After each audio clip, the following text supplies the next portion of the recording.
അങ്ങനെ സുഹൃത്തുക്കളെ, രണ്ട് കൊച്ചു കലാകാരന്മാർ മൈലാഞ്ചി വളവിലെ എൻ്റെ വീട്ടിലെത്തിയിട്ടുണ്ട്. മിമിക്രി ആർട്ടിസ്റ്റുകളാണെന്ന് അവർ പറയുന്നുണ്ട്.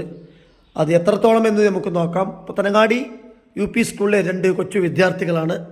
എന്താണ് അവരുടെ മിമിക്രി എന്ന് നമുക്ക് നോക്കാം. നിന്റെ പേരെന്താണ് പറഞ്ഞത്? ഹാത്തിം. ഓക്കെ, ഹാത്തിം എന്താണ് അവതരിപ്പിക്കാൻ പോകുന്നത്?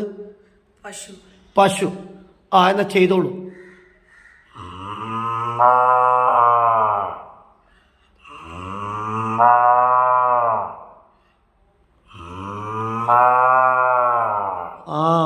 ഓക്കെ. അടുത്തത് തന്റെ പേരെന്താണ്? അശ്മിൽ എന്ന കൊച്ചു കലാകാരൻ എന്താണ് ചെയ്യാൻ പോകുന്നത് നോക്കാം. കോഴിന്റെ ശബ്ദം. ഓക്കെ, ചെയ്തോളൂ.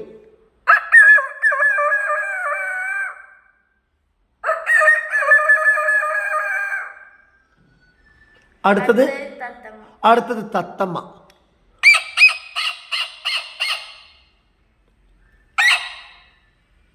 അടുത്തത് എന്താണ്? കുതിര. ഒന്ന് ചെയ്യൂ.